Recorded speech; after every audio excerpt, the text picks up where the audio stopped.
ବନ୍ଧୁଗଣ 21 ସେପ୍ଟେମ୍ବର 2025 ଅର୍ଥାତ୍ ରବିବାର ଦିନ ହେଉଛି ମହାଳୟ ଅମାବାସ୍ୟା। ଏଥିସହିତ ବର୍ଷ 2025ର ଅନ୍ତିମ ସୂର୍ଯ୍ୟପରାଗ ଲାଗିବା ପାଇଁ ଯାଉଅଛି। ଏହା ଏକ ଦୀର୍ଘତମ ସୂର୍ଯ୍ୟପରାଗ ଏବଂ ବିରଳ ମହାଜାଗତିକ ଦୃଶ୍ୟ ଭାବରେ ମହାଶୂନ୍ୟରେ ସଂଗଠିତ ହେବ। ଏହି ସୂର୍ଯ୍ୟପରାଗ ଦୀର୍ଘ 500 ବର୍ଷ ପରେ ପଡ଼ୁଅଛି ଏବଂ ଏହା ସମ୍ପୂର୍ଣ୍ଣ ସୂର୍ଯ୍ୟପରାଗ ହେବା କାରଣରୁ ଏହା ବହୁତ ବିରଳ ରହିବ ଏବଂ ଗ୍ରହମାନଙ୍କର ଓ ନକ୍ଷତ୍ରମାନଙ୍କର ମଧ୍ୟରେ ଏକ ଅଦ୍ଭୁତ ମହାସଂଯୋଗ ମଧ୍ୟ ସୃଷ୍ଟି କରିବା ପାଇଁ ଯାଉଅଛି। ତେବେ ଆଜିର ଏହି ଭିଡ଼ିଓ ମାଧ୍ୟମରେ ଆମେ ଜାଣିବା ଯେ ସୂର୍ଯ୍ୟପରାଗର ହାଣ୍ଡି ଛାଡ଼ର ସଠିକ୍ ସମୟ, ସୂତକ ସମୟ ମାନ୍ୟ ହେବ ନା ନାହିଁ, ଗ୍ରାସ ସମୟ, ଶୁଭ ଅଶୁଭ ରାଶି, ଗର୍ଭବତୀ ମହିଳା କିପରି ସାବଧାନ ରହିବେ ଓ କ'ଣ କରିବେ ଓ କ'ଣ କରିବେ ନାହିଁ। ଏଥିସହିତ ଏହି ସୂର୍ଯ୍ୟପରାଗ ଲାଗୁଥିବା ସମୟରେ କେଉଁ କାର୍ଯ୍ୟ କରିବା ଉଚିତ ଏବଂ କ'ଣ ନ କରିବା ଉଚିତ ସମସ୍ତ ବିବରଣୀ ବିଷୟରେ ସମ୍ପୂର୍ଣ୍ଣ ଭାବରେ ଜାଣିବା, ଯାହାକି ପାଞ୍ଜିର ନିର୍ଭୁଲ ଗଣନାରୁ ସଂଗୃହୀତ ଅଟେ। ତେବେ ଆସନ୍ତୁ ଜାଣିବା। ତାହା ପୂର୍ବରୁ ଆପଣମାନଙ୍କୁ ଅନୁରୋଧ, ଏହି ଭିଡ଼ିଓକୁ ଗୋଟିଏ ଲାଇକ୍ କରିନିଅନ୍ତୁ ଏବଂ ଯଦି ଆପଣମାନେ ଏପର୍ଯ୍ୟନ୍ତ ଆମ ଚ୍ୟାନେଲକୁ ସବସ୍କ୍ରାଇବ୍ କରିନାହାନ୍ତି ତାହେଲେ ବର୍ତ୍ତମାନ ହିଁ ସବସ୍କ୍ରାଇବ୍ କରିନିଅନ୍ତୁ। ତେବେ ଆସନ୍ତୁ ଜାଣିବା। ବନ୍ଧୁଗଣ, ଭାରତରେ ସୂର୍ଯ୍ୟପରାଗ ଲାଗିବା ପୂର୍ବରୁ ପାକ ନିଷେଧ ହୋଇଯାଇଥାଏ ବା ରନ୍ଧନ କାର୍ଯ୍ୟ ଓ ଭୋଜନ କାର୍ଯ୍ୟକୁ ବାରଣ କରାଯାଇଥାଏ, ଯାହାକୁ ଆମେ ସାଧାରଣତଃ ସୂତକକାଳ ମଧ୍ୟ କହିଥାଉ। ଧାର୍ମିକ ମହତ ଅନୁଯାୟୀ ଏହି ସମୟରେ କୌଣସି ଶୁଭ କାର୍ଯ୍ୟ ବା ପୂଜାପାଠ ଆଦି କରାଯାଇନଥାଏ। ଏହି ସମୟ ମଧ୍ୟରେ ମନ୍ଦିରର କବାଟ ବନ୍ଦ ରଖାଯିବା ସହିତ ସମସ୍ତ ଦେବନୀତି ବନ୍ଦ ରହିଥାଏ। ସୂର୍ଯ୍ୟପରାଗ ଓ ପାକ ନିଷେଧର ସମୟ ଜାଣିବା ଆଗରୁ ଆମେ ପ୍ରଥମେ ଜାଣିନେବା ଯେ ଏହି ସମୟରେ କ'ଣ କରିବେ ଓ କ'ଣ କରିବେ ନାହିଁ। ଜ୍ୟୋତିଷ ଶାସ୍ତ୍ରରେ ଏହି ସମୟ ସୀମା ମଧ୍ୟରେ କେତେକ କାର୍ଯ୍ୟଗୁଡ଼ିକୁ କରିବାକୁ ବାରଣ କରାଯାଇଛି, ଯାହାଦ୍ୱାରା ଆମକୁ ବହୁତ ଅସୁବିଧାର ସମ୍ମୁଖୀନ କରିବା ପାଇଁ ପଡ଼ିଥାଏ। ଜ୍ୟୋତିଷ ଶାସ୍ତ୍ର ଅନୁସାରେ ଏହି ସମୟକୁ ଅଶୁଭ ସମୟ ମଧ୍ୟ କୁହାଯାଇଥାଏ, କାରଣ ଏହି ସମୟରେ ସୂର୍ଯ୍ୟଙ୍କଠାରୁ ବାହାରୁଥିବା ରଶ୍ମି ବା ଆଲୋକ ସିଧାସଳଖ ଭାବରେ ପୃଥିବୀ ପୃଷ୍ଠରେ ପଡ଼ିପାରିନଥାଏ, ଯାହାଦ୍ୱାରା ଏହି ସମୟରେ ନକାରାତ୍ମକ ଶକ୍ତିମାନେ ଜାଗ୍ରତ ହୋଇ ଉଠିଥାନ୍ତି। ତେଣୁ ଜ୍ୟୋତିଷ ଶାସ୍ତ୍ରରେ ଏହି ସମୟ ସୀମା ମଧ୍ୟରେ କେତେକ କାର୍ଯ୍ୟଗୁଡ଼ିକୁ କରିବା ପାଇଁ ମଧ୍ୟ ବାରଣ କରାଯାଇଛି।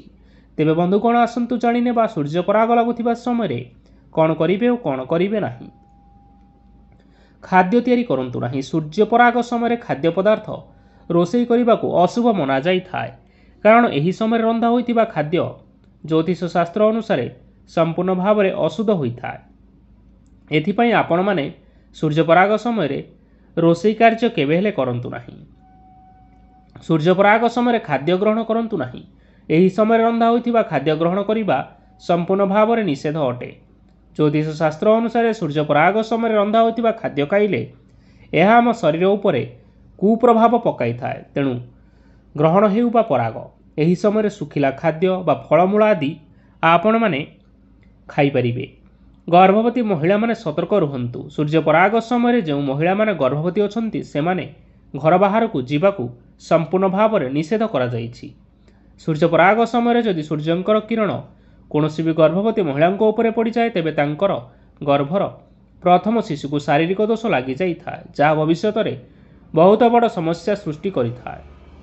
ତେଣୁ ଗର୍ଭବତୀ ମହିଳାମାନେ ଏହି ସମୟରେ କଦାପି ବାହାରକୁ ବାହାରନ୍ତୁ ନାହିଁ। ସୂର୍ଯ୍ୟପରାଗ ସମୟରେ କୌଣସି ଶୁଭ କାର୍ଯ୍ୟ କରନ୍ତୁ ନାହିଁ ଏବଂ କୌଣସି ଶୁଭ କାର୍ଯ୍ୟ କରିବାକୁ ଗୃହ ମଧ୍ୟରେ ଆଲୋଚନା ମଧ୍ୟ କରନ୍ତୁ ନାହିଁ। ଏହାଦ୍ୱାରା ଆପଣମାନଙ୍କର ପରିବାରରେ ଅନିଷ୍ଟ ହୋଇଥାଏ। ସୂର୍ଯ୍ୟପରାଗ ସମୟରେ ଠାକୁର ପୂଜା କେବେ ହେଲେ କରନ୍ତୁ ନାହିଁ। ଏହି ସମୟରେ ଠାକୁର ଘରକୁ ସମ୍ପୂର୍ଣ୍ଣ ରୂପରେ ବନ୍ଦ କରି ରଖନ୍ତୁ ଏବଂ ସୂର୍ଯ୍ୟପରାଗ ସମୟରେ କୌଣସି ବୃକ୍ଷ ବା ଗଛଲତା ଆଦିକୁ ସ୍ପର୍ଶ କରନ୍ତୁ ନାହିଁ। ସୂର୍ଯ୍ୟପରାଗ ସମୟରେ ଅନ୍ନଦାନ କରିବାର ଉତ୍ତମ ସମୟ ମନାଯାଇଛି। ଏମିତି କୁହାଯାଏ କି ସୂର୍ଯ୍ୟପରାଗ ସମୟରେ ଅନ୍ନଦାନ କରିଲେ ଶରୀରରେ କୌଣସି ରୋଗ ହୋଇନଥାଏ। ପରାଗ ଶେଷ ହେବା ପରେ ସ୍ନାନ କରିବା ଓ ପିନ୍ଧିଥିବା ବସ୍ତ୍ରକୁ ଧୋଇ ନେବା ଉଚିତ ଏବଂ ନିଜ ଘରେ ଗଙ୍ଗାଜଳ ଛିଞ୍ଚନ କରି ପବିତ୍ର କରିନେବା ଉଚିତ ଏବଂ ଏହାପରେ ନିଜର ସାମର୍ଥ୍ୟ ଅନୁଯାୟୀ ଦୁଃଖୀ ଓ ଦରିଦ୍ର ଲୋକମାନଙ୍କୁ ଅର୍ଥ, ବସ୍ତ୍ର ବା ଭୋଜନ ଇତ୍ୟାଦି ଆପଣମାନେ ଦାନ ଭାବରେ ଦେଇପାରିବେ। ସୂର୍ଯ୍ୟପରାଗ ସମୟରେ କାହା ସହ କଥାବାର୍ତ୍ତା ହୁଅନ୍ତୁ ନାହିଁ।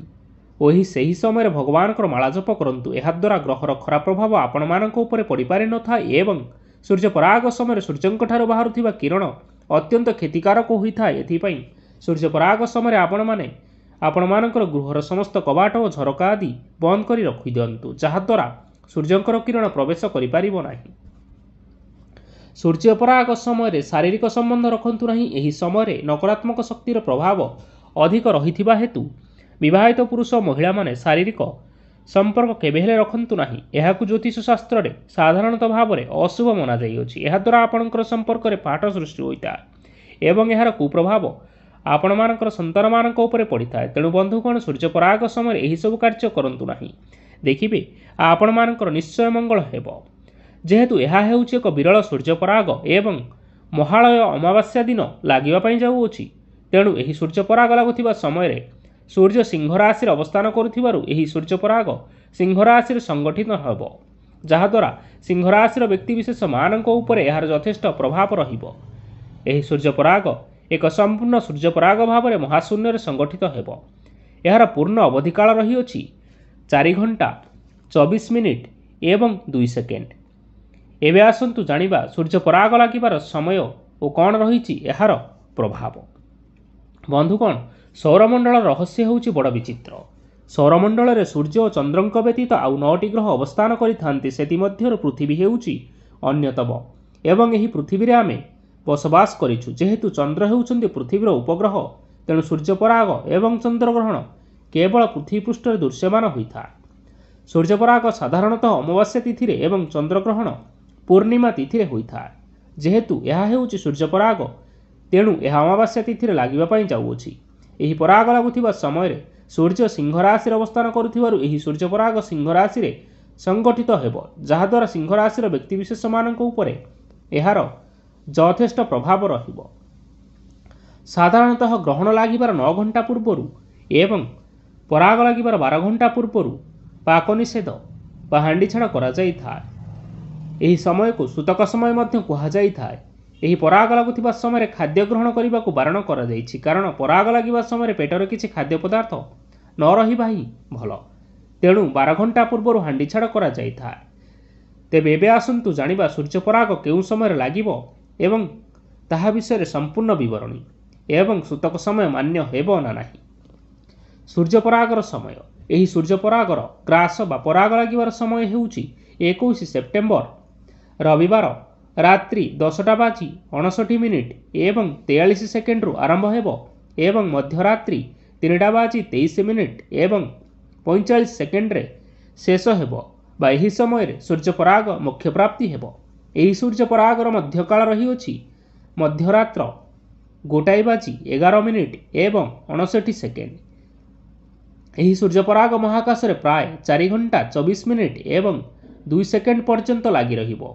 ତେଣୁ ଏହା ଏକ ବୃହତ୍ତମ ସୂର୍ଯ୍ୟପରାଗ ଭାବରେ ଗଣନା କରାଯାଇଛି। ଏହି ସୂର୍ଯ୍ୟପରାଗ ନ୍ୟୁଜିଲାଣ୍ଡ, ଆଣ୍ଟାର୍କଟିକା ଏଥିସହିତ ଅଷ୍ଟ୍ରେଲିଆର କେତେକ ଦେଶଗୁଡ଼ିକରେ ଦୃଶ୍ୟମାନ ହେବ ଏବଂ ଏହି ସୂର୍ଯ୍ୟପରାଗ ଭାରତ ସହିତ ଓଡ଼ିଶାରେ ଦୃଶ୍ୟମାନ ହେବ ନାହିଁ।